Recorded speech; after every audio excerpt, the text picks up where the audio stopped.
Günlərindən olan Xocalı faciəsi il dönümünə həsr olunmuş bir tədbirdə toplaşmışıq. 1992-ci il fevral ayının 25-dən 26-sına keçən gecə hədəf Azərbaycanın Xocalı şəhərinin dinc sakinləri, uşaqları, qocaları, qadınları seçən erməni faşistləri bir millətin, bir şəhərin qətliamına qalxdılar. Əslində bu bir şəhərin faciəsi deyildi. Bu bütöv Azərbaycan xalqının qan yaddaşı, Azərbaycan xalqının faciəsi idi. Əziz şagirdlərimizə bugün apardığınız o ideoloji işləri mən alqışlayıram. Həqiqətən alqışlayıram. Bilirsiniz, ermənilər bu faciəni törətməklə elə bildilər ki, bu millətin birliyini, mərdliyini, qürurunu sındıracaqlar. Amma onlar bilmirdilər ki, bu ölkənin mərdliyinin də, birliyinin də, onun gələcək strateji fəaliyyət istiqamətlərini müəyyənləşdirən Azərbaycanın oğlu Ulu Öndər Heydər Əliyev var. Və bugün Xocalı faciəsi kimi Azərbaycanın haqq səsini dünyada ucaldan və öz imzası ilə Azərbaycan varlığını təsdiq edən prezidentimiz İlham Əliyev var. Siz gənclər isə həqiqətən bugün Elçin müəllimin də o təqdimatı onu göstərir ki, bu kitablardan bəhrələnərək elmli, savadlı, yüksək dünya görüşünə malik olmalıyıq ki, biz yüksək tribunalarda hərə öz səviyyəsində, şagird səviyyəsində, alim səviyyəsində ölkəmizi tərənnüm edək, onun haqq səsini ucalda bilək. Mən bu məktəbdə dediyim kimi təkrar iştirak edirəm və burada bu məktəbin qurucusu Əli müəllimin böyük fəxarət hissi ilə anıram və bu məktəbdə, bu məktəbin siniflərində, bu məktəbin zəngində Əli müəllimi hissi yaşayır. Çalışın ki, bu hissi həqiqətən uğurla davam elətdirəsiniz. Bugün şərəf lövhəsinə baxanda görürəm ki, həqiqətən Kəbirli Kənd Orta Məktəbinin şagirdlərindən ikisi ölkəmizin ən böyük strateji istiqamətdə olan hərbi tibb fakültəsini seçiblər. Bu hardan gəlir bu istək? Bu istək onların vətənpərvərliyindən gəlir. Müəllimlərimizin onlara bu istiqamətdə verdiyi o vətənpərvərlik ideologiyasından gəlir. 1992-ci il fevralın 25-dən 26-sına keçən gecə erməni silahlı qüvvələri SSR-in dövründə olan Xocalı şəhərini işğal etmişdir. Hücumdan əvvəl fevralın 25-i axşam tərəfi şəhər toplardan və ağır zirehli texnikalardan şiddətli atəşə tutulmağa başlamışdır. Bu fəlakətin sonunda isə 613 nəfər həlak olmuşdur. Onlardan 63 nəfəri uşaq, 70 nəfər isə qoca idi. 130 uşaq valideynlərinin birini itirmişdir. 150 nəfər itkin düşmüşdür. 1275 nəfər isə əsir götürülmüşdür. Dövlət və əhalinin əmlakına 1992-ci il aprelin 1-i tarixində olan qiymətlərlə 5 milyard rubl dəyərində ziyan vurulmuşdur. Qəhrəman oğullarımızın, qəhrəman yiğitlərimizin qanı baxasına. Onların bugün ruhları şad olsun, hamısının qarşısında baş əyirik. Bu acılar, sanki bu yaralar biraz qəhmək tutdu, biraz qabıq tutdu. Analar oğullarını, övladlarını itirsələr də, elə övladları dünyaya gələn, gətirən analar həqiqətən iyi doğurlar. Ona görə də onların övladlarının nə qədər acısı ürəyini sıxsa belə, bugün əldə edilmiş 44 günlük müharibənin nəticəsi, əldə edilmiş bu nailiyyətlər, bu qəhrəmanlıqlar o anaların ürəyinə sərin su səpdi. Biz hər birimiz fəxr eləyirik ki, Azərbaycan övladıyıq. Mən şəxsən fəxr eləyirəm ki, Azərbaycanlıyım. Mənim belə bir ölkəm var, mənim belə bir vətənim var, mənim belə qəhrəman, iyi qardaşlarım var, övladlarım var. Biz bu acılı günlərin bir növ həm də iştirakçısı olduq. Bu mənim tələbəli illərimə təsadüf elədi. Bu illər ərəfəsində biz həqiqətən də canlı şahidlər olduq.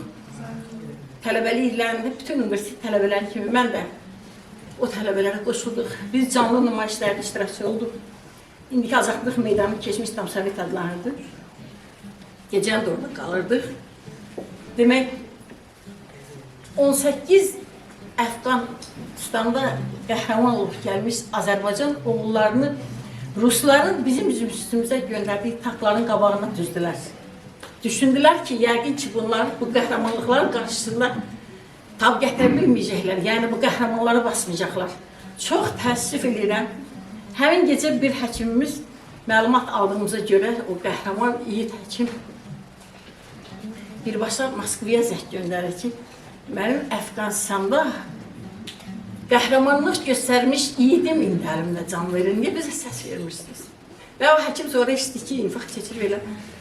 Çox təəssüf ki, çünki onda o qədər qəhrəmanlıq şücaəti var idi ki, o qədər vətən istəyi, vətənpərvərlik var idi ki, tab gətirə bilməmişdi. O günlər indi yerdə qalsa belə hər zaman, çünki bizim ürəyimizdə, qəlbimizdə yaşayır və yaşayacaq. Torpaq suya bulananda palçıq olur, qana qarışanda qələbə olur. Təkcə qonaqların çıxışı ilə verilişimizi məhdudlaşdırmaq istəmirik. Aparıcı müəllimin fikrinin davamı kimi bildirim ki, ən azı tarazılığı qorumaq üçün hər tərəfdən bir çıxışçı seçsək, daha ədalətli olar. Biz də bu qızıl qaydanı qorumağa çalışdıq. Mən dostum Mübariz müəllimlə iştirak edirəm. Hər ikimiz Ağdamlıyıq, hər ikimiz döyüşçü olmuşuq, Qarabağ savaşının döyüşçüyük. Mən əvvəl döyüşçü kimi, sonra hərbi hospitalda həkim kimi çalışmışam. Amma Mübariz müəllim axıra kimi döyüşçü olub, bu həm də Sambo Federasiyasının prezidenti olub Respublikada. Beynəlxalq dərəcəli hakimdir, prezident mükafatçısıdır. Ən güclü döyüşçülərimizdən biri olub. Xocalı faciəsində baş verən hadisələri danışmaq, orada olan o, belə deyim, ağır mənzərəni oxumaq, televizorda görmək, çəkilişlərdə görmək ayrı şeydir. Amma o hadisəni canlı olaraq yaşayan adam kimi deyirəm. O didərgin düşmüş Xocalıları qarın altından donmuş uşaqları çıxardan birisi kimi deyirəm. Ümumiyyətlə, dünyanın hər bir yerində insan ölümü faciədir. Biz çox faciələr yaşadıq. 92-ci ilin fevral ayında, ayın 10-dan 12-sinə qədər Malibəyli kəndində, aşağı Qurtçu, yuxarı Qurtçu kəndində bizim 51 Azərbaycan vətəndaşın dinc sakini onlar vəhşicəsinə qətlə yetirmişdir. Ayın 15-də Xocavənd rayonunun Qaradağlı kəndində bizim çox kütləvi şöhrətdə insanlarımızı görmüşdülər. Və bu gedən prosesləri hamısını biz də Ağdamda narahatla izləyirdik. Mərkəzi aparatın nəzarətin olmaması, koordinasiyanın olmaması, yəni obyektiv səbəblərdən belə dağınıq, amma insanların vətənə, torpağa olan məhəbbəti o qalan Xocalıları xilas elədi. Əziz qonaqlar, əziz tədbir iştirakçıları, hər birinizi bizim bu gözəl kəndimizə gəlməyiniz münasibəti ilə çox şadam. Allah Teala hər birinizə çox gözəl nemət olan can sağlığı arzulayıram. Bu belə bir gündə təsadüf olunması bizim yaddaşımızın həmişə bütöv qalması, yaddaşımızın həmişə silinməyən izlərinin olmasına bir zəmin yaradır. Bilal müəllimin kitabı haqqında onun böyüklüyü azacıq görünə bilər. Orada QR kodu oxutmaq nəticəsində əgər nəzərə alsaq, o kitab 4 qalınlıqda bərabərdir. Ona görə də bu kitab həqiqətən vacib idi. Vacib idi, uzun illər keçsə də şükür ərsəyə gəldi. Digər tərəfdən də məktəbimizin uğurları haqqında danışdınız. Təbii ki, mən də bir gün öz məktəbimizin uğurları haqqında sosial şəbəkədə məlumat verən zaman verirdim təbii ki, bir müəllim kimi. Orada sonda öz uğurum haqqında qısa məlumat verəndə Niyazi doktor təşəkkür elədi və altından mənə dedi, doktor, təşəkkürlər sözü yazdı. Bu söz biraz mənə çox qəribə gəldi həqiqətən də. Biraz öz-özümə düşündüm ki, birdən yəqin məni dəyişik salıbdı. Sonra o hiss elədi və arxasınca belə yazdı ki, Rəsul müəllim, siz də öz sənətinizin doktorusunuz. Mən o gündən belə arz elədim ki, həkimlə canlı olaraq söhbət edilək, sözlərim var, icazə versəniz, onu çatdırarım. Hörmətli Niyazi həkim, bəzi insanlar var ki, onlar sadəcə öz peşələrini icra etmirlər, həm də o peşəyə ruh verirlər. Siz ağ xalatın şərəfini həmişə uca tutan, bilik və təcrübəsini yüksək insani dəyərlərlə birləşdirən nadir şəxsiyyətlərdən birisiniz. Həkimlik təkcə resept yazmaq deyil, bir insanın gözündəki qorxunu silmək, ona ümid vermək, öz ağrılarını öz ağrısı kimi hiss etmək deməkdir. Siz hər bir pasiyentin sadəcə bir xəstə kimi deyil, bir can kimi görürsünüz. Və hər bir xəstə sizdən təkcə şəfa yox, həm də yaxşı bir insan olduğunu düşünür və ona görə də sevinir. Yadda saxlamaq lazımdır ki, insan bu dünyaya bir dəfə gəlir, bir dəfə yaşayır, bir dəfə də köçür. Amma onun izi ömürlər boyu qalır. Kim nə cürdürsə o cür. Bütün bunları nəzərə alaraq mən belə bir şeir yazmışam icazənizlə. Gizlədir dünyanın eybəcərliyin, Allah vergisidir yaxşı adamlar. Varlığı xalqının qeyrətini çəkər, haqqın sərgisidir yaxşı adamlar. Qəlbini ovlamaz nə küdrət, nə kin, sözünün canıdır, düzlüyü sevin. İbrahim Peyğəmbər Tihdiyevin elə hörgüsüdür yaxşı adamlar.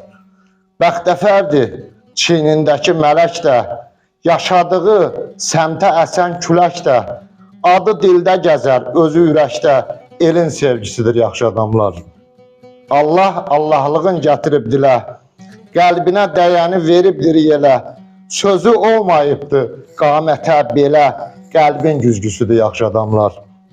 Ay Rəsul, görərmi görməsək qada, arzuna yetməmiş getməsin bada, zamansız cənnətin bizim dünyada bütöv cizgisidir yaxşı adamlar. Arz eləyək ki, bu yaxşı adamların sayı illərlə artsın. Bunu mən deməkdə əsl məqsədim odur ki, illərdir ki, bizim məktəbimiz kompüter sarıdan, proyektorsadan çox əziyyət çəkirdi. İnşallah günü-gündən də inkişaf etdirəcəyik. Bu medallarımızın sayı günü-gündən artacaqdır. Buna özünüz görəcəksiniz. Amma bir şey də xahiş edeyim. Uşaqlıq illərində yazdığım bir şey də demək istəyirəm. Amma bunu şahinəsəydi olar.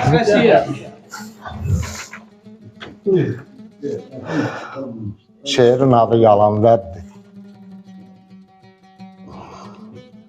Hökmüdarın yalan vədin qəbul edək siyasətdir. Vəkillərin yalan vədi vətəndaşsız əyalətdir. Həkimlərin ömür kəşfi əvəzsiz bir inayətdir. Üzün torpaq örtən səhvi cəzasız bir cinayətdir. Alimlər öz varlığı ilə dünyamıza səbahətdir. Kəşf etmədən yalan sözü bir ömürlük qəbahətdir. Aləmlərə işıq saçan, hər sənətə cığır açan, son nəfəsə yetənədək nüfuzunu uca tutan, müəllimdən gəlsə yalan, onda demək dünya ömrün başa vurur, bu gün sabah qiyamətdir. Bravo.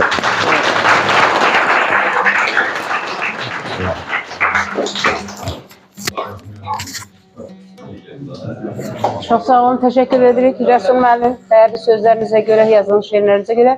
Və indi isə sözü həm kəndimizin ağsaqqallarından biri olan, həm də vaxtı ilə bu kənddə yerli bələdiyyə sədri vəzifəsində uzun illər çalışmış və həqiqətən də çalışdığı dövrdə bu kəndimizə öz tövbəsini vermiş, əlindən gələni əsirgəməyən, bayaq müəllim qeyd elədi ki, qeyri-hökumət təşkilatlarının köməyi ilə bu məktəbin tikilməsində çox böyük zəhmətləri olmuş Tofiq Qasımova söz vermək istəyirəm. Buyurun Tofiq müəllim, siz dinləyin.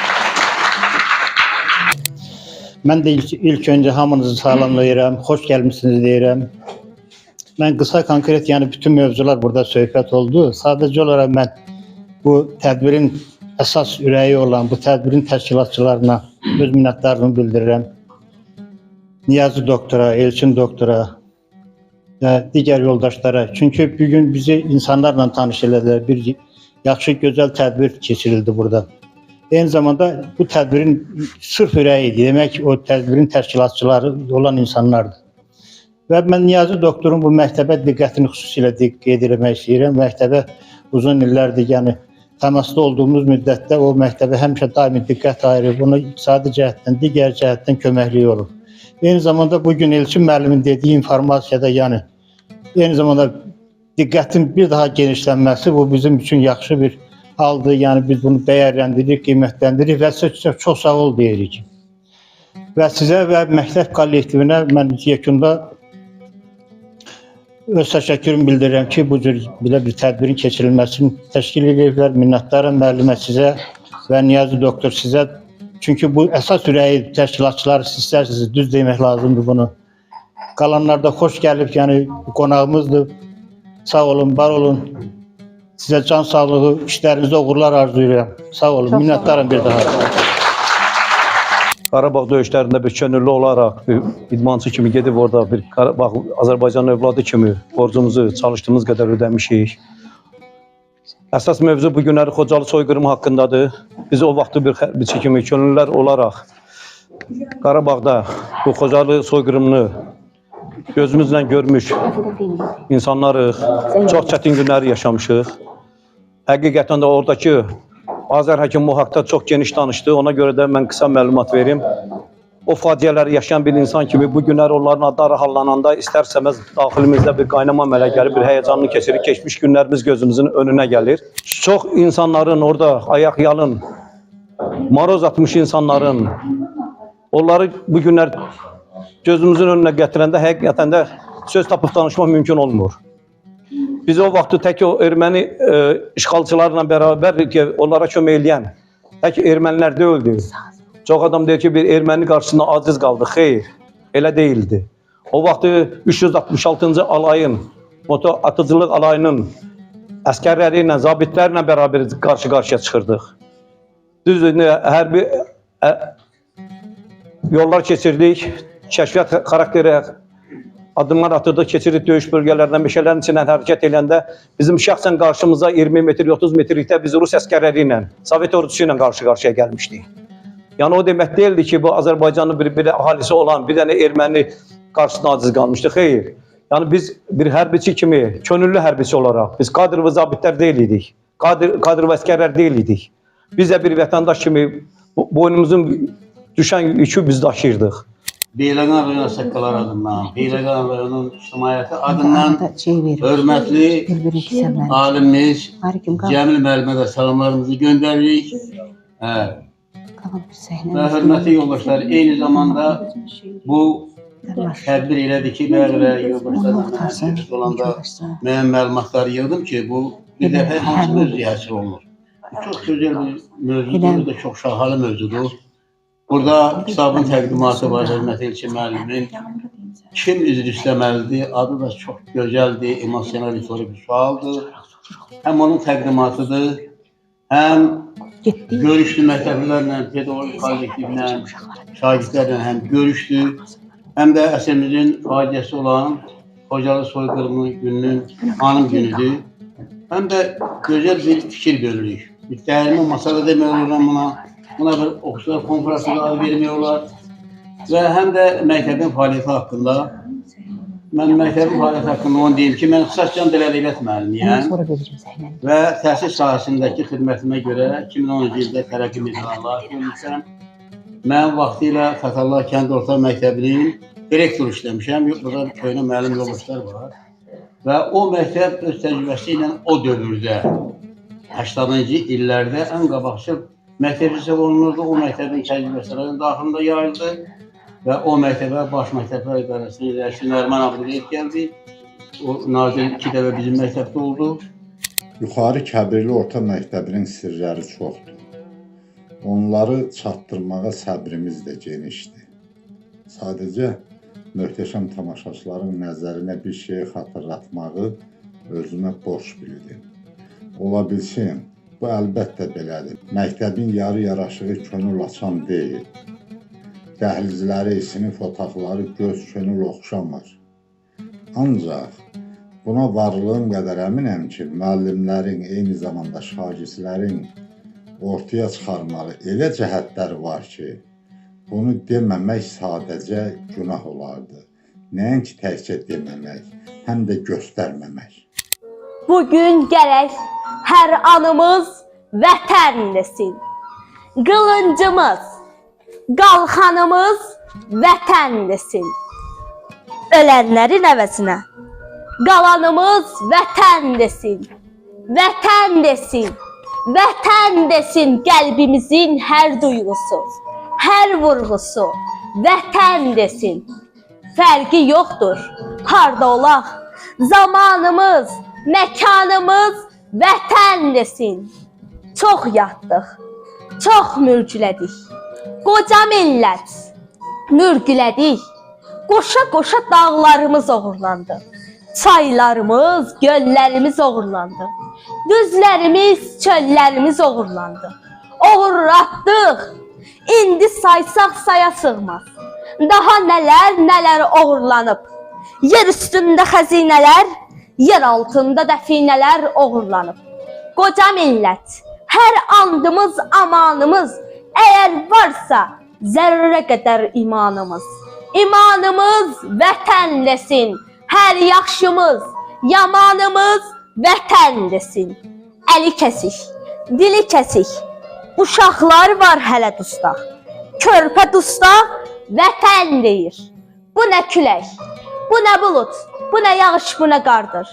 Didərginlər üzərində susub durdu. Vətən dedi, mürgülüsən, mürgülüsən qoca millət. Daha ötkəm, daha möhkəm, gəlsin səsin, vətən desin qoca millət. Bugün gərək hər anımız vətən desin.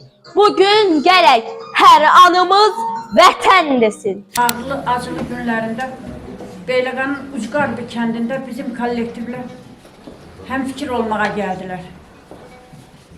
Bu çox bir əlamətdar, tarixin unudulmaz faciəli günüdür. Xocalı faciəsinin ildönümü qeyd edildi. Bütün günü akşama qədər televizorda verilən məlumatlar, göstərilən filmlər olan qalan qanımızın hamısını dondurmuşdu.